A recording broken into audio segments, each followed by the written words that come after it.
Hello hi everyone, this is Shivam Singh Rajawat and you are watching me on history fied. आज के इस video session में हम एंशियंट हिस्ट्री के अंदर एक बेहद महत्वपूर्ण टॉपिक जिसको बोलते हैं ट्रिपार्टाइट स्ट्रगल, यानी कि त्रिपक्षीय जो संघर्ष जिसको हिंदी में बोलते हैं, इसके बारे में चर्चा करने जा रहे हैं। आइए शुरुआत करते हैं। त्रिपक्षीय संघर्ष की चर्चा करने से पहले हमें ये पता होना चाहिए यह कि गुप्तास ने शासन लगभग 600 तक किया है। ये 590 एडी यहाँ पे आपको शो कर रहा है। इसके बाद गुप्ता जो इस कुमार स्कंदगुप्त और कुमार गुप्त और स्कंदगुप्त के बाद यहाँ पे कुछ लेटर गुप्तास अपने शासन करने लग गए थे। इसी एरियाज को हम ये देखेंगे कि इसके बाद में यहाँ पर हर्षवर्धन का शासन ये आपको दिख रहा है ग्रीन एरियाज में। हर्षवर्धन ने इसके बाद अपना शासन को का विस्तार बहुत एरियाज में कर लिया, क्योंकि हर्षवर्धन ने अपनी जो मौखरी है, मौखरी के साथ में अपनी बहन की शादी की थी। साथ में हर्षवर्धन ने मैत्रकास के साथ में भी अपनी बच्ची यानी कि अपनी डॉटर की शादी की हुई थी। तो इस तरीके से हर्षवर्धन ने मैत्रकास को अपने शासन साम्राज्य में तो नहीं मिलाया, लेकिन निश्चित तौर पर अपने वैवाहिक संबंध स्थापित करके डेट मीन्स मैट्रिमोनियल रिलेशंस को एस्टेब्लिश करके अपना प्रभाव मैत्रकास जो किंगडम थी वहां पर भी उसने विस्तार कर लिया था। हाँ, और अब जो हर्षवर्धन है, हर्षवर्धन की सीमा लगभग अब बंगाल की का जो शासन था, यहाँ पर गौड़ जो वंश था वहां तक आ गई थी।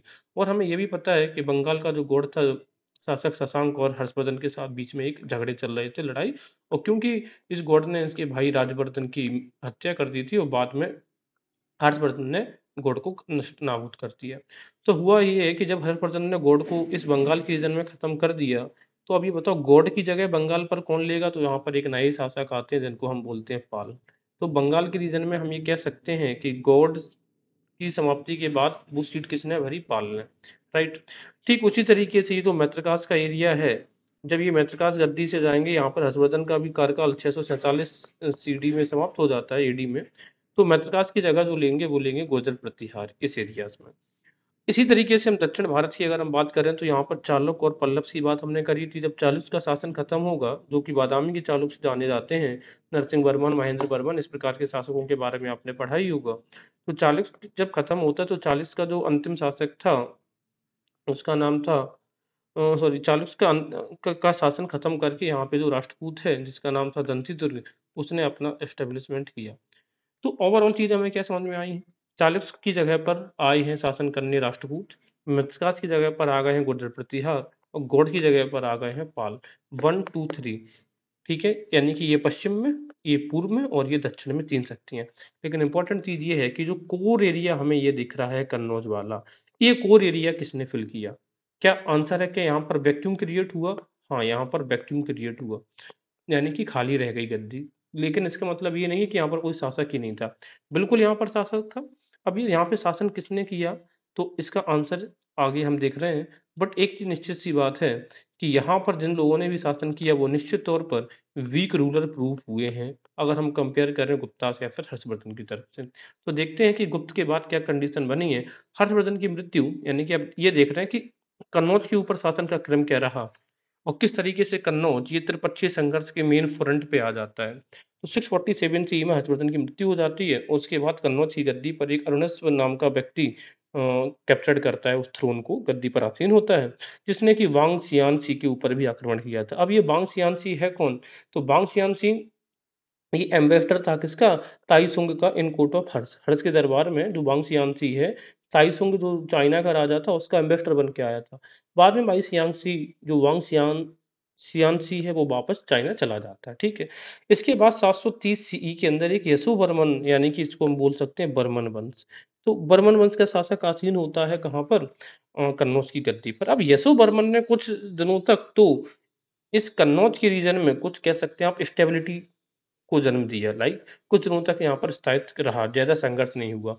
यशोवर्मन के बारे में जानकारी की बात करें तो पोयम है गौड़बहो, प्राकृत भाषा में लिखी गई है, वहां से मिलता है। और इसने गॉड का भी इन्वेजन किया था, लाइक। ठीक है। और इसने एक एम्बेसडर, यानी कि एम्बेसडर राजदूत, उसका नाम था बुद्ध सेन, हियान सुंग के दरबार में भेजा था। अच्छा, बुद्ध सेन को चाइनीज भाषा में पुटसिन भी कहा जाता है, ये चीज भी आपको याद रखनी चाहिए।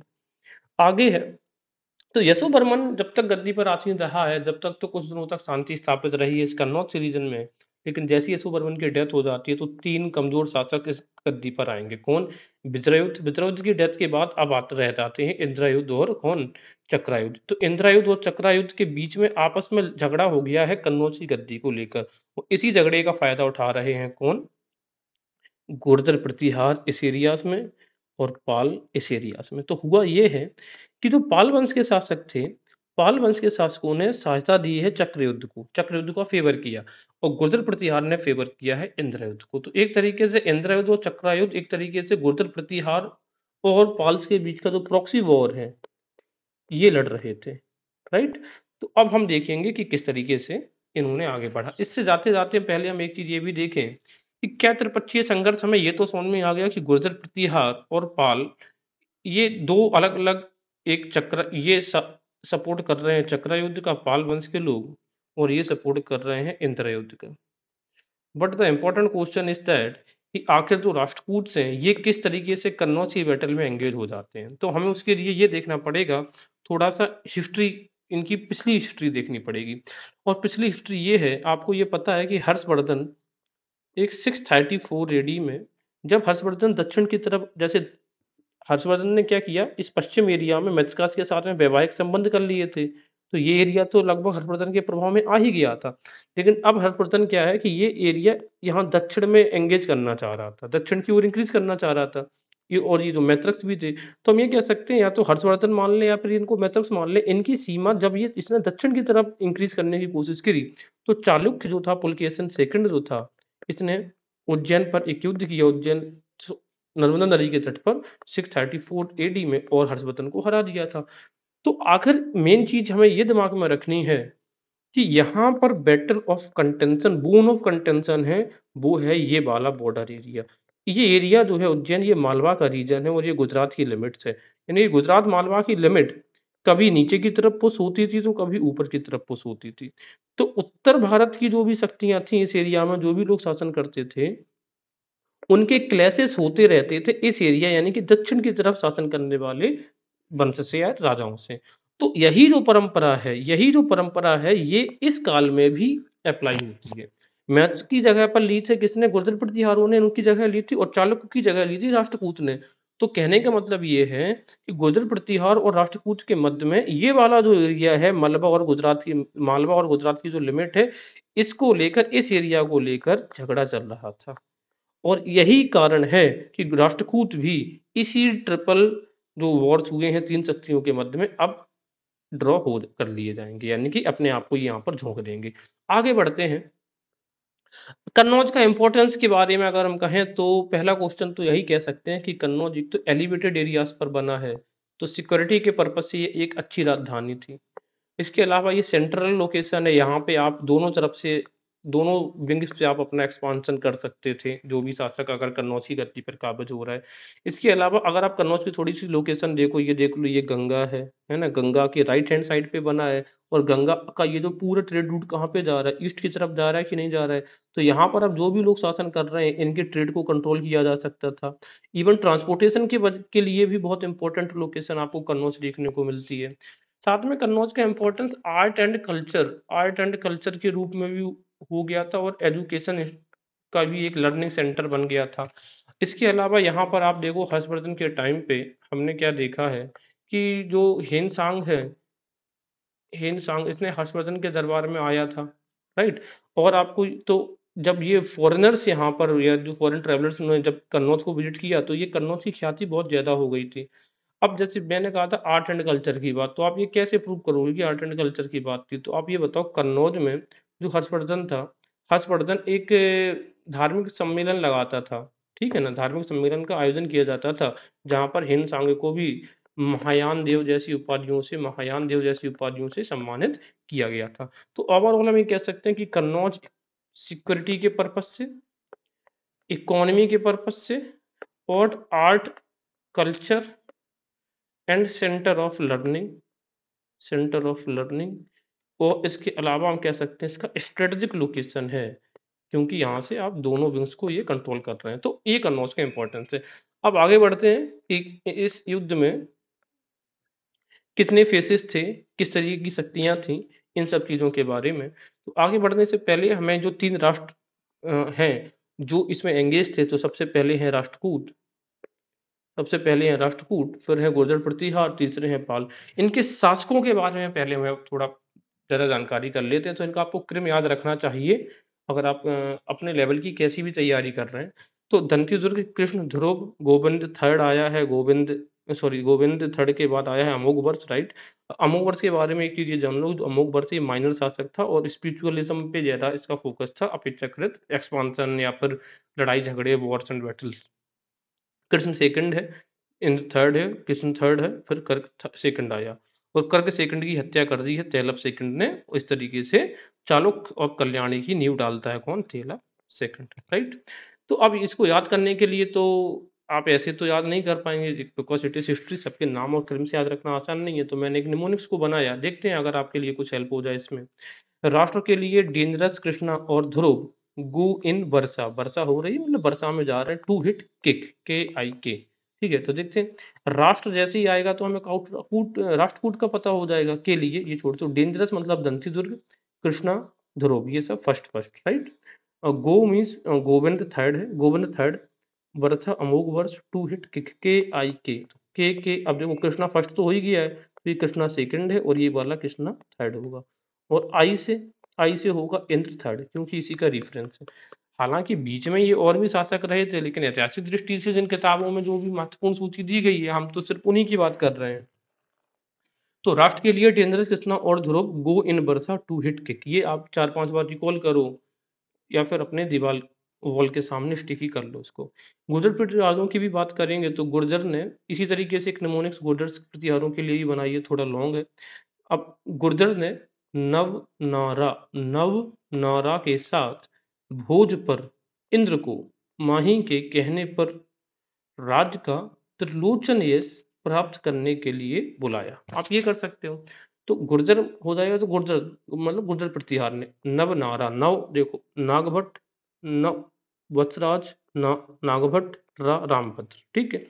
भोज पर यानी कि मेहरभोज, इंद्र के कहने पर इंद्र को, तो महेंद्र, इंद्र को माही, माही से हो जाएगा महीपाल, इसके साथ राज्य से हो जाएगा राज्यपाल, त्रिलोचन से हो जाएगा त्रिलोचनपाल और यश से हो जाएगा यशपाल।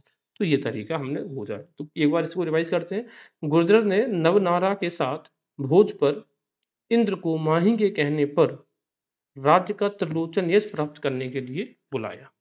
उसी तरीके से गोपाल वंश के शासक तो कुछ एक थी, तो याद करने का तरीका हमने क्या देखा इसको, गोपाल धर्म और देव की वजह से विनम्र है, गोपाल, धर्मपाल, देवपाल। अब विनम्र में वी से हो जाएगा आपका विग्रहपाल, ना से नारायणपाल, माँ से महीपाल और आर से रामपाल। अब इतना याद रखना है कि जो महीपाल नाम के शासक हैं ये गुर्जर प्रतिहार में भी हो रहे हैं और ये इसमें पाल वंश में भी हैं दोनों, ठीक है। और इनका लेकिन इनका कार्यकाल अलग अलग है, महीपाल जो गुर्जर प्रतिहार इसका कार्यकाल पहले है और पाल वंश का महीपाल बाद में आता है, राइट। अब जरा हम देखते हैं क्या कंडीशन बनती है, थोड़ा साथ में हम मैप भी फोकस करके चलेंगे, राइट। तो सबसे पहले पाल की बात करेंगे, तो सबसे पहले हुआ ये है, पहले राष्ट्रकूट और गुर्जर प्रतिहारों की जो राइवलरी चल रही थी मालवा और गुजरात की बॉर्डर लिमिट्स को लेकर, उसके बारे में थोड़ा चर्चा करते हैं।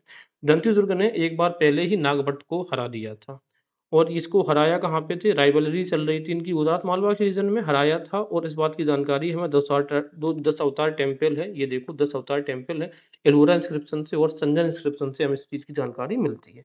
लेकिन दंतीदुर्ग ने जो नागभट्ट को हराया था ये त्रिपक्षीय संघर्ष का हिस्सा नहीं था, ये तो उनकी सिर्फ द्विपक्षीय लड़ाई की हिस्सा था। त्रिपक्षीय लड़ाई की शुरुआत है वो किन शासकों से होती है, जरा हमें वो देखना पड़ेगा, ठीक है ना। वो होती है राष्ट्रकूट वंश का शुरुआत करेगा ध्रुव, गुर्जर प्रतिहार में शासक है वत्सराज और पाल वंश का शासक है धर्मपाल। ये तीन शासकों ने त्रिपक्षीय संघर्ष की शुरुआत की है। तो सबसे पहले हुआ ये है कि वत्सराज जो है वो धर्मपाल पर अटैक करेगा, कहाँ पे, प्रयागराज में, और इसके दो जो छत्र थे वो लेकर अपनी राजधानी आ जाएगा। थोड़ा मैप की अगर हम नजर डालें, I hope the things is clear now. ये है आपका, देखो गुर्जर प्रतिहारों का ये वाला एरिया है, यहाँ से ये अटैक कर रहा है और ये प्रयागराज, ये दिख रही है आपको लोकेशन। तो प्रयागराज में ये लोकेशन में, इस लोकेशन पर इसकी इनके बीच में और इनके बीच में ही युद्ध हो रहा है, राइट। जीतेगा गुर्जर प्रतिहार, हारेंगे पाल। इनके 2 छत्र लेकर जब ये वापस आ रहा है, तो अब आप ये देखो कि जब ये अपनी जगह छोड़कर इस एरिया में आया है, राइट? अपनी जगह को छोड़कर ये इस एरिया में आया, तो ये बताओ यहाँ पर तो वैक्यूम हो गया ना कुछ देर के लिए।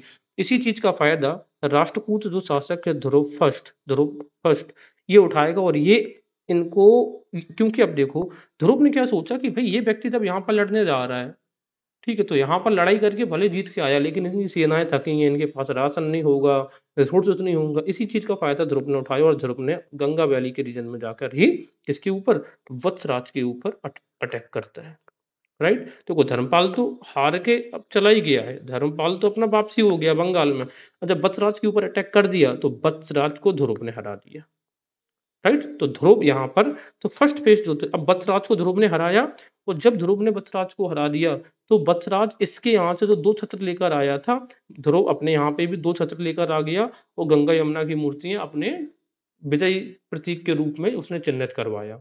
इसी तरीके से राष्ट्रकूट के जो रॉयल एम्बलम्स हैं, जो साइंस हैं, जो प्रतीक हैं, वो गंगा यमुना की मूर्तियां हैं, जो कि उसने विजिट की हुई थी एक्चुअल में। तो ये बताओ फर्स्ट फेज में कौन विजेता साबित हो रहा है? The answer is clearly Dhruv of Rashtrakuta वंश। अब क्वेश्चन आपको ये भी पूछा जाएगा कि ये बताइए भाई कौन सी शक्ति थी दक्षिण की जिसने सबसे पहले उत्तर भारत की पॉलिटिक्स में इंटरफेयर किया है? तो द आंसर इज राष्ट्रकूट, और राष्ट्रकूट का भी कौन सा शासक? ध्रुव। अच्छा, एक चीज और ये, जब से हमने पहले देखा था कि गॉड वंश इस एरिया में खत्म हो गया था, तो बंगाल इस एरिया की जो राजनीति थी उसमें इंटरफेरेंस नहीं कर रहा था, उसके कोई अस्तित्व नहीं दिख रहा था। लेकिन जैसे ही धर्मपाल ने ये त्रिपक्षीय संघर्ष में हिस्सा लिया, तो अब ये कह सकते हैं कि पाल जो थे, यानी कि जो बंगाल था, वो दोबारा से उत्तर भारत की राजनीति में सक्रिय हो गए थे और इंटरफेयर करने लग रहे थे। तो these are the two things. तो फर्स्ट फेज का जो विजेता है वो हमारा है ध्रुव, ठीक है, राइट। अच्छा, इसके अलावा अब इतनी चीज हमें समझ में आ गई। दूसरा, लेकिन एक चीज और रह जाती है, एक चीज ये रह जाती है कि जब इस एरिया पे मतलब कि यहाँ कहीं पर कौन कौन लड़ रहा है? वत्सराज लड़ रहा है, और यहाँ से आया हुआ ध्रुव लड़ रहा है इस एरिया में। जब ये दोनों लड़ रहे हैं, तो यहाँ पर जो व्यक्ति बैठा है जिसका नाम है धर्मपाल, धर्मपाल ने भी एक कलाकारी खेल दी। अब धर्मपाल ने कलाकारी क्या की है? उसने अपने आप को रीइंफोर्स कर लिया, यानी कि अपनी सेनाएं दोबारा से बढ़ाई, शक्ति बढ़ाई, आर्मी की शक्ति बढ़ाई। और जब ये बचराज, तो देखो बचराज को शरण लेनी पड़ी थी डिजर्ट एरिया में, राजपूत के यहाँ पर कहीं पर, ठीक है। हालांकि उस समय राजपूत कॉन्फेडरेसी स्वतंत्र शासन नहीं था, छोटे छोटे इन्हीं के सामंत थे ऑर्डर प्रतिहारों के, इसे डिजर्ट्स में यानी कि रेगिस्तान में शरण लेनी पड़ी थी। इसी चीज का फायदा धर्मपाल ने उठाया, और धर्मपाल अब पता क्या करेगा? बोले ये दोनों तो इस एरिया में लड़ रहे हैं, लड़ने दो। अब ये दोबारा से अटैक करेगा किसके ऊपर? यहाँ पर आप देखोगे कन्नौज के ऊपर, इस एरिया में ये जो कन्नौज दिख रहा है, यहाँ पर ये दोबारा अटैक करेगा। और जब ये अटैक करेगा, तो यहाँ का शासक किसे बना देगा? ये चक्रायुद्ध को, क्योंकि चक्रायुद्ध को ही सपोर्ट कर रहा था। और जब इसने चक्रायुद्ध को शासक बना दिया, तो उसने क्या सोचा कि ऐसे तो बात बनेगी नहीं। तो उसने आसपास के जो राजा थे, जैसे गढ़वाल रीजन के राजा थे, ये सब जो थे, इनको इन्वाइट किया, और यहाँ पर एक मतलब पॉलिटिकल सभा बुलाई। और इस सभा में इंपॉर्टेंट चीज क्या, उसने बत्सराज को भी बुलाया। बत्सराज यानी कि गुर्जर प्रतिहार जो शासक था, और उसको क्या बोला कि देखो भाई आके आप अपना देख लो, हमने चक्रायुद्ध को शासक बना दिया है। और ये जो सब राजा थे, इन्होंने चक्रायुद्ध को भी कन्नौज का शासक मान लिया। बसराज ने भी उस समय तो मान लिया, लेकिन बसराज अभी नहीं मानेगा। तो बसराज ने मान तो लिया, चलो ठीक है हमने मान लेते हैं। अब एक चीज मुझे ये बताओ, फाइनली तो विजेता कौन हुआ था? फाइनली विजेता कौन हुआ है फर्स्ट फेज का? तो ध्रुव हुआ है, नो डाउट। लेकिन अब ये दोबारा से गेम प्ले स्टार्ट करना किसने कर दिया है? धर्मपाल ने। अब जब धर्मपाल दोबारा से गेम प्ले स्टार्ट करेगा सेकंड फेज में, तो चक्रायुद्ध को जब आसपास के लोगों ने शासक मान ही लिया था, तो एक चीज बहुत क्लियर हो गई थी, और वो ये चीज ये थी कि ये जो कौन धर्मपाल है, इस सभा ने धर्मपाल को उत्तर भारत का अनडिस्प्यूटेड एक टाइटल से नवाजा गया, उत्तरापथ स्वामी। उत्तरापथ स्वामी यानी कि उत्तर भारत, उत्तरापथ जो है उसका स्वामी, मालिक। इस चीज का जो वर्णन है, इस चीज का वर्णन एक पुस्तक का नाम है सोढल, उसके लेखक हैं सोढल, उदय सुंदरी कथा। उदय सुंदरी कथा में इस चीज का वर्णन मिलता है। अब जो उदय सुंदरी कथा है ना, वो इस रीजन में, गुजरात के रीजन का इतिहास है। और जानकारी हमें कहाँ पे दे रहा है? पाल के रीजन, पाल बंगाल की रीजन की। ऐसा क्यों? क्योंकि गुर्जर और पाल इस समय आपस में लड़ाई झगड़ा कर रहे हैं, इस वजह से हमें गुर्जर के यानी कि गुर्जर प्रतिहारों या कह सकते हैं गुजरात के इतिहास में की पर जो पुस्तकें लिखी हैं उन उन पुस्तकों में बंगाल की भी जानकारी हमें मिलती है। सोडल की उदय सुंदरी के अलावा धर्मपाल को उत्तर पथ का स्वामी एक इंस्क्रिप्शन में भी बोला जाता है। अब उस इंस्क्रिप्शन का जो नाम है वो है खलीमपुर इंस्क्रिप्शन, राइट? तो ये चीजें समझ में आ गई, ये सब चीजें यहीं पर लिखी गई हैं जो अभी तो मैंने डिस्कस किया है वो यहाँ पर नोट डाउन है, आप इसको पॉज करके पढ़ सकते हैं फ्यू लाइक। तो फर्स्ट पेज का विजेता था आपका ध्रुव, जीत गया है ध्रुव, चलो ठीक है। तो धर्मपाल ने जब ये सब टेक्निक्स करने की बात, जब धर्मपाल ने चक्रवर्ती को अपना शासक बना दिया तो बचराज तो चलो ठीक है, चलो अलग हो गया, ठीक है। इसके बाद अब नागभट्ट जो होगा, नागभट्ट क्या करेगा, इस पे अटैक करेगा धर्मपाल के ऊपर और इसको हरा देगा धर्मपाल को, और कन्नौज को कैप्चर कर लेगा कौन, नागभट्ट। अब याद करने का तरीका जरा पहले समझो, नागभट्ट सेकंड है, ये देखो सेकंड, और कन्नौज का कैपिटल स्पेलिंग के KNNAUJ, तो एन एन दो एन आ रहा है इसमें, ये दो दिख रहा है आपको। तो ये मान लेते हैं कि कन्नौज को पहली बार कैपिटल किसने बनाया था, नागभट्ट सेकंड ने। अब मुझे एक चीज ये बताओ, और इनको हराया कहाँ पे था, मुंगेर के रीजन में। अब मुंगेर का जो रीजन है वो आप ये बताओ, वो ऑलमोस्ट ये रीजन होगा यहाँ कहीं पर। तो आप सोचो इनकी जो शक्ति कितनी एक्सपांडेबल शक्ति है, प्रयागराज को भी क्रॉस करके इस बार मुंगेर में ही हरा रहे हैं, और पाल के घर से नजदीक है तब भी पाल यहाँ पर हार रहे हैं। ये दिखाता है गुर्जर प्रतिहार कितने उस समय पावरफुल हो रहे होते हैं, ठीक है। तो कन्नौज को कैपिटल पे जो ऑक्यूपेशन है वो किसका हो जाता है, आपका नागभट्ट सेकंड का। अब मुझे एक चीज ये भी, अच्छा अगर आप भूल जाएं कि नागभट्ट ने किसको हराया था, तो एक चीज याद रही, नागभट्ट सेकंड ने अपनी कैपिटल क्या बनाई थी, कन्नौज। तो एक तो चीज क्लियर है कि कन्नौज जब उसने अपनी कैपिटल बना ली तो किसी ना किसी को हरा के तो बनाई होगी, तो धर्मपाल को हराया था उसने, ठीक है। दूसरी चीज हमें क्या देखनी है, नागभट्ट ने धर्मपाल को तो हराया, लेकिन नागभट्ट को भी हराने वाला एक व्यक्ति है, वो है राष्ट्रकूट का गोविंद थर्ड शासक। इसने इसको डिफीट किया, लेकिन यहाँ पर राष्ट्रकूट के खुद ही इंटरनल सक्सेशन यानी कि उत्तराधिकारी युद्ध स्टार्ट हो गए थे, इस वजह से इसको वापस यहाँ पर लौटना पड़ा था। अब जरा देखते हैं क्या कंडीशन बनती है। नागभट्ट ने डिफीट किया किसको, धर्मपाल को, राइट, ठीक है। इसके अलावा गोविंद ने डिफीट किया नागभट्ट को, तो याद अब कैसे रखेंगे हम, नागभट्ट वाला तो सीक्वेंस हमें याद हो गया। ये बताओ गोविंद यानी कि गोविंद थ्री ने हराया नागभट्ट टू को। तो देखो थ्री और टू, पहली भी चीज तो ये है, गोविंद को किसका नाम है, भगवान कन्हैया का। मैं कृष्णा नहीं बोल रहा हूँ क्योंकि अन्य नाम हो जाएंगे तो कंफ्यूजन हो जाएगा। गोविंद ने वैसे भी डोमिनेट किया था नाग को, यानी कि जो कालिया नाग था उसको, तो वैसे भी हमें याद हो सकता है ये। इसके अलावा क्या हुआ, रामभद्र शासक आया, ये थोड़ा एक कमजोर शासक था गुर्जर प्रतिहार में, और यहाँ पर जो धर्मपाल आया, धर्मपाल के बाद जो नया शासक आया था वो देवपाल।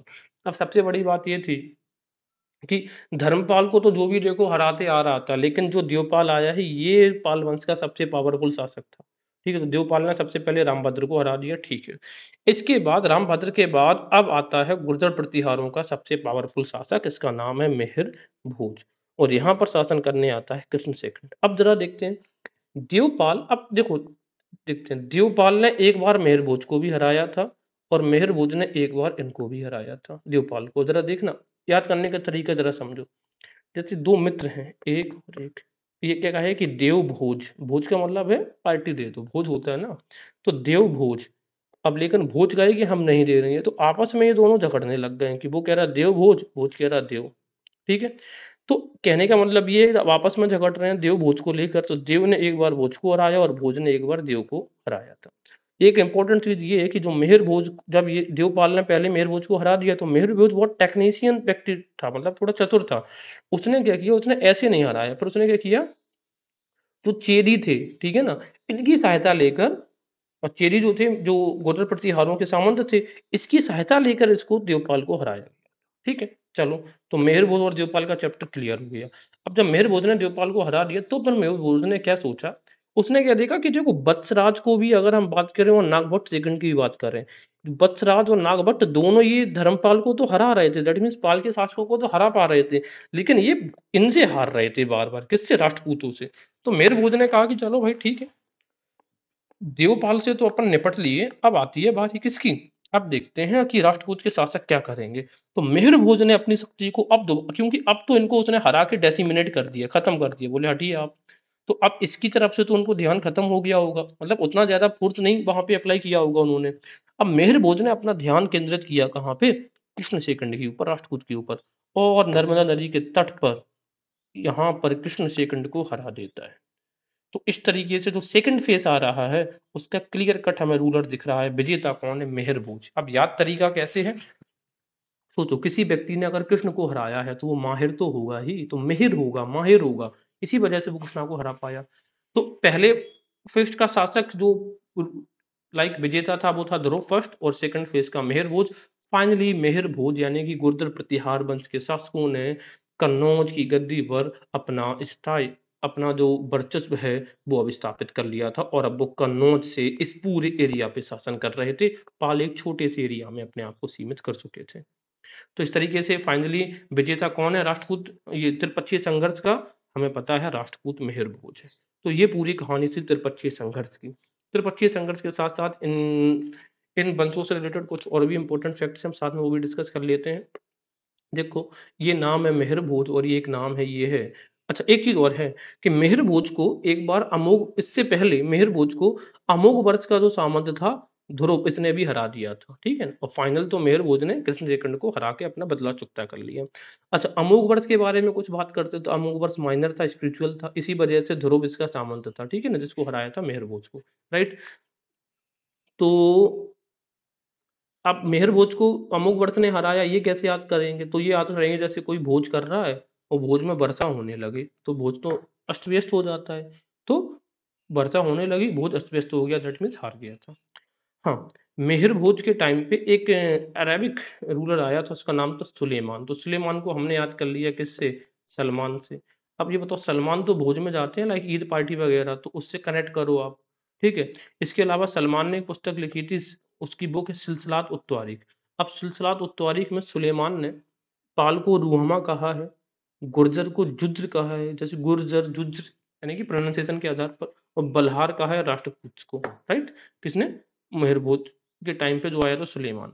तो सुलेमान, हमें ये तो पता हो गया कि भोज कर रहा था सलमान, ठीक है, सुलेमान। लेकिन अगर यही पूछ लेता कि ये सुलेमान किस राष्ट्रकूट वंश के शासक के टाइम पे आया था, तो वो आंसर है अमोघ वर्ष, क्योंकि इनका कार्यकाल देखो आप थोड़ा सा, 814 से 878 है, और ये 836 से 885 है, और ये सुलेमान कब आया है, 850 में। तो इसके बीच में भी 850 आ ही जाएगा, और इसके बीच में भी 850 आ जाएगा।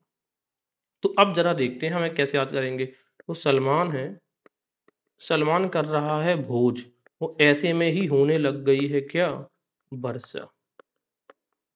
तो याद हो गया, भोज सलमान यानी कि सुलेमान, भोज कर रहा है यानी कि कौन, मेहर भोज, और वर्षा होने लग गई, दैट मीन्स अमोघ वर्ष, ये राष्ट्रकूट वंश के टाइम पे, राइट। उसी टाइम पे महीपाल आया था, तो महीपाल जब आया, सॉरी महीपाल नहीं, अल मसूदी आया था, किसके टाइम पे, उस समय गुर्जर प्रतिहारों का शासक था महीपाल, और राष्ट्रकूटों का शासक था इंद्र तृतीय।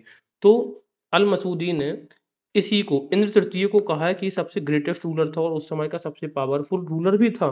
साथ में ये अल मसूदी ने महीपाल को बौर या बोर कहा है, ठीक है। इसके अलावा महीपाल का जो शासन एरिया, इसी को कल्मिनेशन ऑफ टेरिटोरियल लिमिट मानते हैं, किसकी, गुर्जर प्रतिहार के जो राज्य क्षेत्र था सबसे अधिक विस्तृत इसी एरिया पे हुआ था इसी समय। इसके अलावा जो राजपाल और त्रिलोचन पाल की बात करें तो 1018 में जब गजनी ने अटैक किया था तब राजपाल हार गया था, मृत्यु हो गई। उसी तरीके से त्रिलोचन पाल भी 1019 में गजनी ने, महमूद जो गजनबी था उसने हरा दिया था इसको, अंतिम शासक था इनका यशपाल। महीपाल की अगर हम बात करें तो देखो, महीपाल का शासन एरिया अरेबियन सी से वेस्ट ऑफ बंगाल तक, हिमालय एक पर्वत श्रृंखला से लेकर दूसरी पर्वत श्रृंखला कहाँ तक, विंध्यन तक फैला हुआ था, ठीक है। अब जरा हम बात कर लेते हैं देव, इनके गोपाल यानी कि पाल वंश के शासकों की। तो देखो, धर्मपाल देख ही लिया, देवपाल सबसे प्रतापी शासक था, इसी वजह से इसको second founder of Pal dynasty कहा जाता है। इस क्यों कहा जाता है, क्योंकि इसने उत्कल को भी हराया, उत्कल दैट मीन्स उड़ीसा के राजाओं को, हुन्स को, द्रविड़ देश को, गुर्जर प्रतिहारों को तो हराया था, और किसको, गुर्जर प्रतिहार में किस व्यक्ति को हराया था, मेहरभोज को, ठीक है। और बादल इंस्क्रिप्शन से ये सारी जानकारी हमें मिलती है। खलीमपुर इंस्क्रिप्शन धर्मपाल का है, बादलपुर इंस्क्रिप्शन देवपाल का, ठीक है ना। देखो, बादल देवपाल इसी में आ जाएगा। इसके अलावा इसका राज्य क्षेत्र विस्तृत था, असम से लेकर कश्मीर तक, सिंधु से लेकर ब्रह्मपुत्र तक, हिमालय से लेकर बिंद तक। साथ में इसी के शासनकाल में शैलेंद्र जो वंश था, जो कि साउथ ईस्ट एशिया का, वहाँ का एक राजदूत आया था और ये आज्ञा लेने के लिए कि नालंदा में एक वो बुद्धिस्ट विहार बनाना चाहता है। उसने बनाया भी, साथ में इसने विक्रमशिला जो यूनिवर्सिटी थी उसको भी 100 गांव दान में दान दिए थे।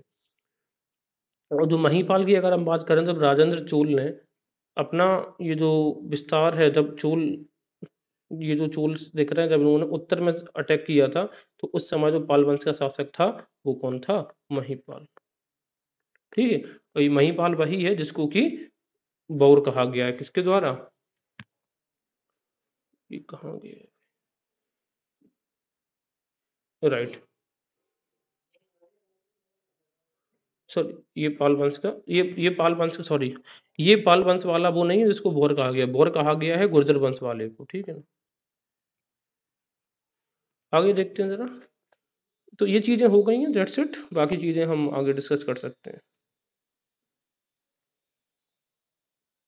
आप ये भी देख, ये थोड़ा देख सकते हैं कि जो कृष्ण तृतीय है, इसने तक्कोलम के युद्ध में परांतक को हराया था, ठीक है ना।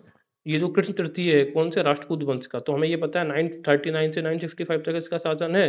तो 949 में देखो कृष्ण तक्कोलम, तो के आ रहा, तो कृष्ण, और तक्के क्या कर दिए? रात में हराया। कृष्ण ने तक कर रात में हराया। रात मीन्स परांतक, राइट।